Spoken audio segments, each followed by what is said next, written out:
진짜 복잡한 도시는 이제 그만 나만의 공간에서 좀 편하게 숨 좀 쉬고 싶다. 이런 생각. 마음 한편에 다들 품어본 적 있으시죠? 바로 이 광고는요, 우리 모두의 그 보편적인 욕망을 정확히 파고들면서 이야기를 시작합니다. 네, 그래서 이 광고가 공략하는 첫 번째 열쇠가 바로 도시 탈출이라는 막연한 꿈입니다. 이 꿈을 어떻게 손에 잡힐 듯한 청사진으로 그려내는지 그 전략을 한번 들여다보시죠. 물론 저희가 오늘 땅을 팔거나 부동산 홍보를 하려는 건 절대 아니고요. 우리는 이 광고를 하나의 문화 현상으로 보고 그 안에 담긴 새로운 삶의 방식에 대한 제안을 분석해 볼 겁니다. 이들은 과연 우리에게 무엇을 팔고 싶어 하는 걸까요? 자, 모든 꿈에는 그걸 펼쳐놓을 캔버스가 필요하잖아요. 이 이야기의 캔버스는 바로 인천 둑실동에 있는 한 토지입니다. 구체적으로 어떤 곳인지 한번 살펴보겠습니다. 위치는 인천 둑실동, 면적은 약 150평이고요. 뒤에는 숲이 있고 앞으로 6m 도로도 계획되어 있다고 합니다. 언뜻 보기에는 그냥 평범한 조건들 같죠. 하지만 이 모든 가치를 완전히 바꿔놓는 결정적인 한 단어가 있습니다. 바로 취락지구라는 겁니다. 취락지구요? 이게 뭐냐면요. 쉽게 말해서 개괄이 엄격하게 제한된 그린벨트 안에서 여기는 특별히 집 같은 걸 지어도 괜찮아 하고 허락해준 곳을 의미합니다. 그러니까 이 광고는 이 땅이 처음부터 굉장히 희소하고 귀한 자산이라는 점을 딱 강조하고 시작하는 거죠.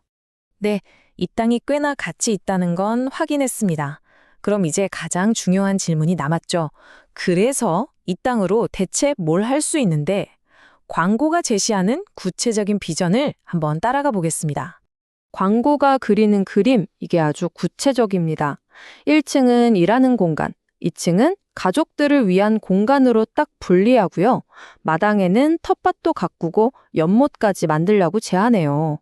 이건 그냥 집이 아니죠. 일과 삶이 공존하는 나만의 작은 왕국을 만들어 보라는 겁니다. 그렇다면 이런 꿈은 대체 누구를 위한 걸까요? 광고는 타겟을 아주 명확하게 제시합니다. 도시를 탈출하고 싶은 사람, 재택근무하는 사람, 자연을 사랑하는 사람, 그리고 장기 투자자까지. 이 땅이 단순한 공간이 아니라 특정 라이프 스타일을 위한 무대라는 걸 분명히 하고 있는 거죠. 꿈이랑 비전만 가지고는 부족하죠. 이제 광고는 왜 수많은 곳 중에 하필 이곳이어야만 하는지 그 논리적인 이유들을 착착 제시하기 시작합니다. 광고의 핵심 논리는 크게 4가지입니다. 취락지구라서 희소하다는 거, 도로 계획 때문에 잠재력이 있다는 거, 그리고 자연과 도시의 균형을 잡았다는 거, 마지막으로 다용도 활용이 가능하다는 점인데요. 특히 근린생활시설 허가가 나온다는 거, 이게 또 하나의 결정적인 열쇠입니다.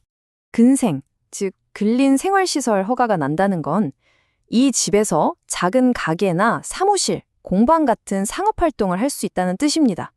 앞에서 말했던 일과 삶의 통합이라는 비전을 법적으로 그리고 실질적으로 가능하게 만들어주는 아주 중요한 장치인 셈이죠. 그리고 이 모든 가치를 딱 하나의 숫자로 압축해서 보여줍니다. 바로 평당 560만 원입니다. 이게 제시된 가격인데 광고는 여기서 한 발 더 나아갑니다. 단순한 투자자가 아니라 정말 이 땅에 자신의 꿈을 실현할 실수요자에게는 문이 열려 있다고 말하죠. 땅이 아니라 꿈의 파트너를 찾는다는 인상을 주는 거예요. 하지만 이 광고의 진짜 야심은 현재에 머물지 않습니다. 이 광고가 땅이 아닌 비전을, 집이 아닌 미래의 라이프 스타일을 팔고 있다는 점, 이게 가장 흥미로운 부분입니다. 이 대비가 모든 걸 말해주죠. 왼쪽에 혼잡하고 빽빽한 도시 생활, 그리고 오른쪽에 여유롭고 독립적인 전원 생활. 광고는 우리에게 선택하라고 말하는 겁니다. 당신이 추구하는 가치는 과연 어디에 있냐고요? 여기서부터는 광고가 정말 대담해집니다. 이 땅이 바로 미래를 위한 투자라고 주장하거든요. 가사로봇, 자율주행차, 재택근무의 확산까지. 보세요. 이 작은 땅 하나를 거대한 기술적, 사회적 메가 트렌드의 바로 그 중심에 가져다 놓습니다. 결국 핵심은 바로 이것입니다. 이 광고가 판매하는 건 단순한 부동산이 아니라는 거, 기술 발전과 함께 변화할 미래에 대한 하나의 구체적인 비전, 그리고 그 비전의 일부가 될 기회를 판매하는 것이죠. 오늘 우리는 작은 광고 하나를 통해서 집이라는 공간이 일터이자 쉼터, 그리고 미래 기술의 시험대가 되는 그런 가능성을 봤습니다. 그렇다면 마지막으로 여러분께 이 질문을 던지고 싶습니다.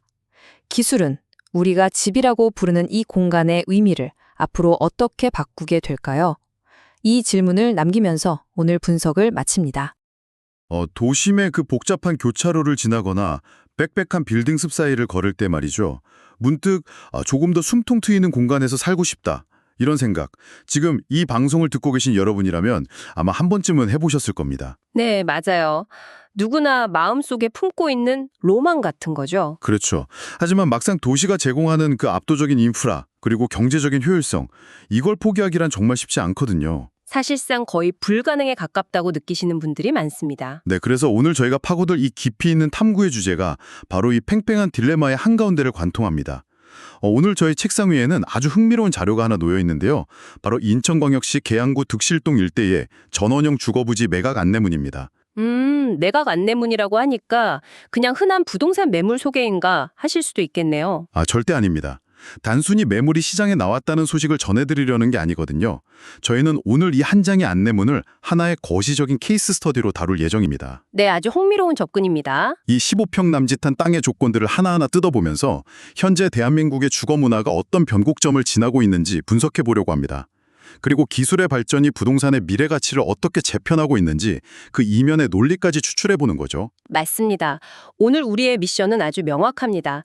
이 다료에 담긴 물리적 스펙들을 그냥 나열하는 데 그치지 않을 겁니다. 이것이 여러분 개인의 라이프 스타일에 어떤 즉각적인 변화를 가져오는지, 그리고 자산의 관점에서는 또 어떤 장기적 투자 가치를 내포하고 있는지 분석하는 거죠. 흔히 전원 생활이라고 하면 자산 가치의 상승은 어느 정도 포기해야 한다, 이런 고정관념이 있잖아요. 그렇죠. 아니면 생활의 막대한 불편함을 감수해야 한다고 생각하시죠.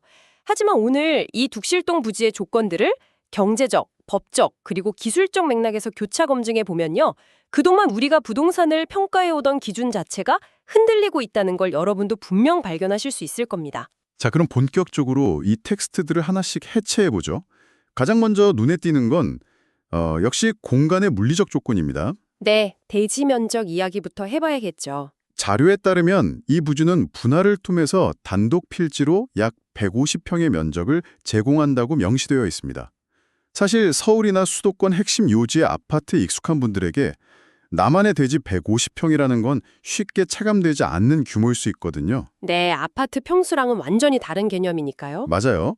그래서 단순히 넓구나 하는 걸 넘어서서 이 면적이 개인에게 허용하는 그 건축적 자유도가 어느 정도인지부터 좀 짚어볼 필요가 있겠습니다. 150평이라는 수치는요, 건축기획 단계에서 상당히 전략적인 의미를 갖습니다.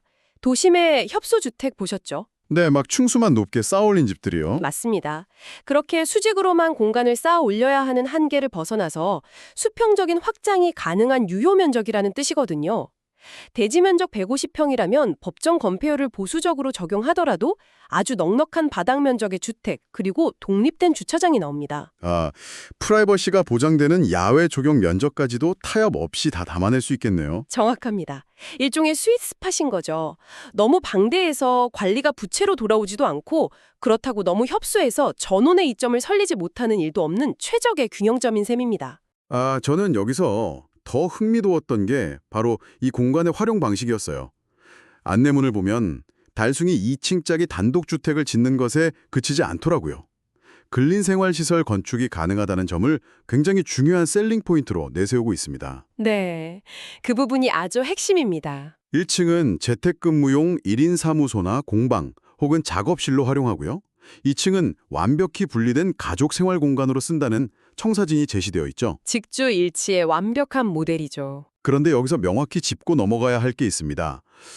집에서 일하는 건 사실 일반 아파트나 주택에서도 얼마든지 가능하잖아요. 방화나 서재로 꾸며서요. 그렇죠. 보통 그렇게 많이들 하시죠. 그런데 법적으로 근린생활시설 인허가를 받는다는 건 경제적인 측면에서 완전히 다른 이야기 아닌가요? 아주 예리한 지적입니다. 그 부분이 바로 이 매물이 가지는 핵심적인 자산 가치 중 하나거든요. 흔히 방 하나 서재로 꾸며서 노트북으로 일하는 것과 법적인 근린 생활 시설을 소유하는 것은 천지 차이입니다. 아, 어떤 면에서 그렇게 다른 건가요? 근린 생활 시설이 가능하다는 건요. 이 공간에서 합법적으로 사업자 등록을 하고 외부 고객을 응대하는 상업 행위를 할 수 있다는 겁니다. 아니면 공간 자체를 임대해서 수익을 창출할 수도 있고요. 아하, 용도 자체가 완전히 상업적으로 열려 있다는 거군요. 네, 세제 혜택이나 대출 한도 같은 자본을 운용하는 방식에 있어서도 순수 주거용 부동산과는 완전히 다른 궤적을 그리게 됩니다. 최근에 1인 기업이나 크리에이터, 전문직 프리랜서들이 정말 폭발적으로 증가하고 있잖아요. 네, 제 주변에도 꽤 많습니다. 이분들 사이에서는 이른바 직주 근접을 넘어선 직주 융합의 수요가 커지고 있습니다. 이 부지는 단순한 소비재로서의 집이 아니라 생산수단으로서의 부동산, 이 두 가지 정체성을 동시에 확보할 수 있는 인프라를 제공하는 겁니다. 결국 공간 자체가 수익 창출의 베이스 캠프가 될 수 있다는 뜻이군요. 거기에 자료에 명시된 배면숲이라는 자연 조건이 결합됩니다. 뒤편으로 숲이 있다는 뜻이죠? 네, 집 뒤로 숲이 병풍처럼 둘러싸인 전원형 입지. 사실 도시며 상가나 오피스에서는 뭐 억만금을 줘도 구현할 수 없는 환경이거든요. 절대 불가능하죠. 창작자나 기획자들에게 이런 자연환경은 단순한 감성적인 사치가 아닐 겁니다. 업무 효율이나 영감을 끌어올리는 아주 실질적인 기능적 장치가 될 수 있겠다는 생각이 들어요. 맞습니다. 아주 중요한 포인트예요. 도심의 비싼 오피스 임대료를 지불하는 대신에 숲을 품은 내 소유의 1층 작업실로 출근한다. 이거 현대인들의 로망을 꽤 구체적으로 자극하는 요소입니다. 그렇죠. 그런데 그 자연환경이라는 감성적 요소를 이번에는 투자의 관점으로 치환해 보겠습니다. 그러면 이 부지가 가진 가장 강력한 해자가 드러났거든요. 오, 투자의 관점에서의 해자요? 네. 자료의 입지 경쟁력을 분석해 보면요. 이 땅이 일반적인 시골의 농지나 임야가 아닙니다. 개발 제한 구역, 흔히 우리가 GB라고 부르는 곳 내에 취락지구라는 점을 명시하고 있어요. 아, 그린벨트요? 네. 부동산 정책이나 토지 규제에 관심이 있는 분들이라면 이 대목에서 반드시 시선을 멈추게 되어 있습니다. 네, 사실 저도 그 부분에서 약간의 의문이 들었거든요. 보통 그린벨트라고 하면 보전이 최우선이잖아요. 원칙적으로 건물을 짓거나 용도를 변경하는 게 극도로 제한되어 있다고 알고 있는데요. 맞습니다. 내 땅이라도 내 마음대로 할 수 없는 규제의 대명사죠. 그런데 여기에 취락지구라는 꼬리표가 붙으면 상황이 어떻게 달라지는 건가요? 개발 제한 구역은 말 그대로 도시의 무질서한 팽창을 막기 위해 믿거둔 땅입니다. 그래서 주변 환경이 훼손되지 않고 원형 그대로 보존되어 있죠. 그런데 그 그린벨트 지정 이전부터 아주 예전부터 이미 사람들이 모여 살고 있던 마을들이 있습니다. 아, 원래 동네가 형성되어 있던 곳들이요? 네, 이런 곳들을 정부가 취락지구로 별도 지정을 해줍니다. 이게 왜 중요하냐면 취락지구는 일반 그린벨트 지역의 그 숨막히는 규제에서 상당 부분 예외를 인정받기 때문입니다. 아하, 예외를 인정받는다. 건폐율이나 용적률 면에서 일반 개발 제한 구역보다 훨씬 완화된 기준을 적용받습니다. 그래서 앞서 말씀드린 근린생활시설 같은 번듯한 건물을 신축할 수 있는 거고요. 그럼 내 집 앞뒤의 숲과 자연은 국가의 강력한 규제로 영구히 보호받으면서도 내 땅에 대한 건축적인 권리는 합법적으로 보장받는다는 거네요. 바로 그겁니다. 일종의 규제 속의 오아시스 같은 곳이죠. 국가가 내 집 주변의 조망권과 자연환경을 대신 지켜주는 셈이네요. 주변에 막 난개발이 들어서서 숲이 훼손되거나 고층 건물이 내 시야를 가릴 위험이 원천적으로 차단되어 있다는 건 엄청난 메리트입니다. 네, 돈으로 살 수 없는 프리미엄이죠. 그런데 여기서 제가 조금 더 비판적인 시각으로 접근해 보겠습니다. 자료에 제시된 목표 제한가를 보면 평당 560만 원입니다. 계양구 둑실동이라는 위치, 그리고 아무리 취락지구라지만 기본적으로 개발 제한 구역이라는 틀 안에 있다는 점을 고려할 때 이 가격은 결코 가볍지가 않거든요. 충분히 그렇게 생각하실 수 있습니다. 일각에서는 미래의 개발 호재나 기대감이 너무 과도하게 선반영된 가격이 아니냐 이런 지적도 나올 수 있을 것 같은데요. 이 부분에 숨겨진 리스크나 맹점은 없을까요? 아주 훌륭한 질문입니다. 평당 560만 원이라는 숫자를 액면 그대로 받아들이기 전에요. 토지 개발에 수반되는 보이지 않는 비용들을 반드시 따져봐야 합니다. 보이지 않는 비용이요? 전원형 부지를 매입할 때 사람들이 가장 많이 간과하는 것이 바로 기반시설 인프라 비용입니다. 도로를 닦고 상하수도를 끌어오고 전기를 연결하고 여기에 배보다 배꼽이 더 큰 비용이 드는 경우가 허다하죠. 아, 빈 땅에 집을 지으려면 그런 게 다 돈이겠네요. 네. 그런데 이 매물 안내문을 자세히 보시면 약 6m 도로 계획이라는 항목이 있습니다. 6m 도로요. 차 2대가 무리 없이 교행할 수 있는 폭이군요. 정확합니다. 토지에서 도로는 혈관과도 같습니다. 특히 6m 수준의 진입로가 확보된다는 것은 건축 인허가 과정에서의 치명적인 허들을 넘었다는 뜻입니다. 그리고 공사 차량 진입이나 향후 상업시설 운영할 때 방문객의 접근성을 보장한다는 의미고요. 아, 근린생활시설로 쓰려면 접근성이 필수니까요. 맞습니다. 도시와 인접해 있으면서도 이 정도의 기반 시설이 체계적으로 계획된 추락지구라면요.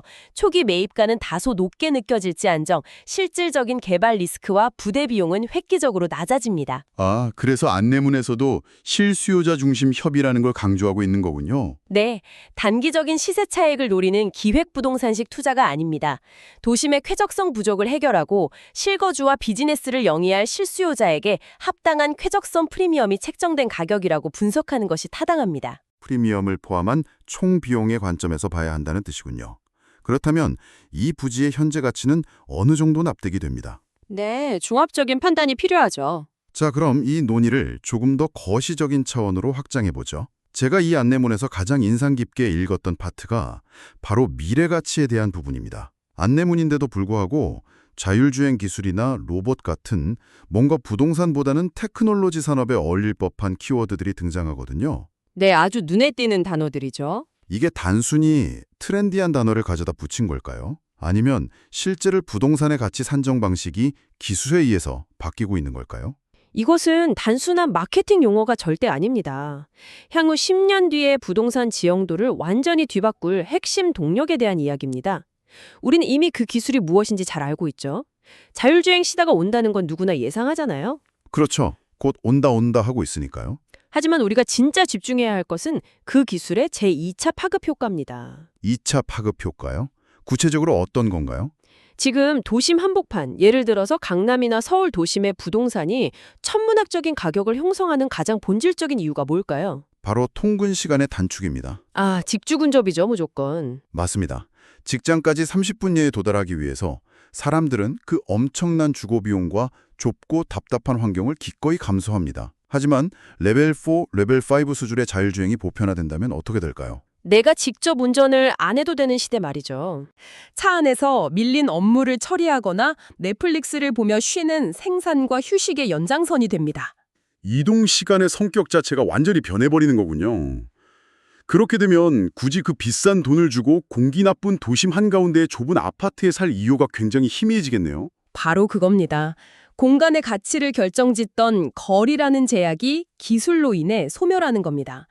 자율주행은 도심에 초밀집되어 있던 인구와 자본을 외곽의 쾌적한 자연 환경으로 강력하게 분산시키는 원심력으로 작용할 겁니다. 아, 원심력이요? 네, 이때 독실동처럼 도시와 물리적으로는 인접해 있으면서 자연의 여유를 갖춘 지역들이 자본 이동의 1차적인 수혜지가 되는 구조입니다. 입지의 가치 기준이 역세권에서 환경 퀄리티로 이동하는 패러다임 시프트가 일어나는 것이죠. 역세권에서 환경 퀄리티로의 이동. 와, 정말 와닿는 분석입니다. 그런데요, 전원생활이라는 로망의 이면에는 늘 뼈아픈 현실이 존재하지 않습니까? 네, 노동이죠, 노동. 마당이 있는 150평 규모의 단독주택 관리해보신 분들은 다 아실 겁니다. 잔디 깎고 낙엽 쓸고 겨울엔 눈 치우고 이 유지보수에 들어가는 육체적 노동이 장난이 아니거든요. 맞습니다. 엄청난 체력과 시간이 소모되죠. 그래서 1, 2년 살다가 지쳐서 다시 아파트로 돌아오는 분들도 주위에 꽤 많아요. 그런데 안내문에서는 이 문제를 휴머노이드와 가사 로봇 시대의 독립형 주거라는 말로 방어하고 있어요. 그 부분이 바로 전원형 부동산의 밸류에이션을 맡고 있던 가장 큰 유리천장이었습니다. 유지 관리의 번거로움이라는 노동 제약이죠. 네. 하지만 최근 AI와 로보틱스 기술의 발전 속도를 보면요. 안내문의 주장이 결코 허황된 미래가 아님을 알 수 있습니다. 스스로 장애물을 피해서 잔디를 깎는 로봇은 이미 상용화가 되었고요. 집안 밖의 청소와 물리적 관리를 담당할 가사 로봇들의 상용화도 이제 가시권에 들어왔습니다. 로봇이 다 해준 시대가 온다. 네, 이것이 부동산 관점에서 의미하는 바는 엄청납니다. 그동안 150평의 대지는 소유주가 지속적으로 노동력과 시간을 투입해야만 유지되는 일종의 부채적 성격을 일부 띠고 있었습니다. 안 그러면 바로 잡초밭이 되니까요. 그렇죠. 하지만 그 노동을 로봇이 대체하는 순간 이 넓은 면적은 온전히 개인의 휴식과 창작, 비즈니스를 위한 순수 자산으로 전환됩니다. 편의성은 아파트 수준으로 극대화되면서 공간의 독점력은 전원주택의 이점을 그대로 가져가는 완벽한 하이브리드 주거 형태가 완성되는 것이죠. 공간의 제약은 자율주행이 풀고 노동의 제약은 로보틱스가 푼다. 결국 기술의 발전이 교외 지역 단독주택의 가장 큰 두 가지 진입 장벽을 완전히 붕괴시키고 있다는 뜻이네요. 완벽한 요약입니다. 오늘 우리가 분석한 둑실동 부지의 안내문은 단순한 매물 광고가 아니라 기술이 어떻게 부동산의 사용 가치를 근본적으로 혁신하고 있는지 보여주는 생생한 현장 보고서였습니다. 네, 그렇게 볼 수 있죠. 자, 정리를 좀 해보자면요. 150평이라는 넉넉한 도화지 위에 근린생활시설을 통한 직주 융합을 실현하고 그린벨트 내 취락지구라는 강력한 규제적 희소성을 통해 장기적인 자산 방어력을 갖추고 있습니다. 그리고 거기에 더해서 자율주행과 로보틱스라는 거대한 메가 트렌드가 이러한 입지의 가치를 폭발적으로 상승시킬 준비를 하고 있고요. 맞습니다. 지금 듣고 계신 여러분의 다음 부동산 포트폴리오 혹은 미래의 라이프 스타일을 기획하실 때 오늘 나눈 이 분석 틀이 아주 유용한 기준점이 될 것 같습니다. 여기서 한 걸음만 더 나아가서요. 우리는 조금은 도발적이고 서늘한 질문을 하나 던져볼 필요가 있습니다. 어떤 질문인가요? 기술이 교회 전원 생활의 모든 단점을 완벽하게 해결해 준다면 과연 어떤 일이 벌어질까요? 당연히 수요가 폭발하겠죠. 네. 과거 그린벨트는 도시의 무분별한 확산을 막고 모두를 위한 환경을 보존하는 공익적 목적이 강했습니다. 하지만 자율주행과 로봇으로 무장한 하이엔드 단독주택들이 이 아름다운 취락지구들을 점령하기 시작한다면 어떻게 될까요? 어쩌면 미래의 그린벨트는 완벽한 자연환경과 최첨단 인프라를 독점할 수 있는 극소수의 부유층들만이 진입할 수 있는 현대판 초호화 게이티드 커뮤니티로 변질될지도 모릅니다. 도심의 젠트리피케이션을 넘어서 이제는 자연의 젠트리피케이션이 시작되는 것이죠. 지금 우리가 최고의 입지라고 부르는 도심 한복판의 초고층 아파트들이 10년 뒤에도 지금과 같은 왕관을 쓸 수 있을까요? 오히려 이런 자연 속 기술 결합 주거지가 진정한 하이엔드가 된다는 거군요. 맞습니다. 기술이 불어넣은 가치 상승이 역설적으로 자연 속의 삶을 대중들로부터 영원히 격리시키는 결과를 낳지 않을까 심도 있게 고민해봐야 할 시점입니다. 자연의 젠트리피케이션이라 기술이 가져다줄 유토피아 이면에 완벽한 쾌적성을 독점하려는 자본의 속성이 어떻게 공간을 계급화할 것인지 정말 많은 생각을 하게 만드는 날카로운 화두입니다. 네, 한 번쯤 꼭 생각해볼 문제죠. 오늘 우리가 무심코 지나칠 뻔했던 한 장의 매각 안내문에서 시작된 이야기가 기술과 자본, 그리고 공간의 사회학까지 이어졌습니다. 지금 여러분이 머물고 있는 공간, 그리고 앞으로 머물고 싶은 공간은 이러한 거대한 흐름 속에서 어디쯤 위치하고 있습니까? 스스로에게 한 번쯤 이 질문을 던져보시길 바라며 오늘의 깊이 있는 탐구는 여기서 모두 마치겠습니다. 끝까지 귀 기울여 주셔서 감사합니다.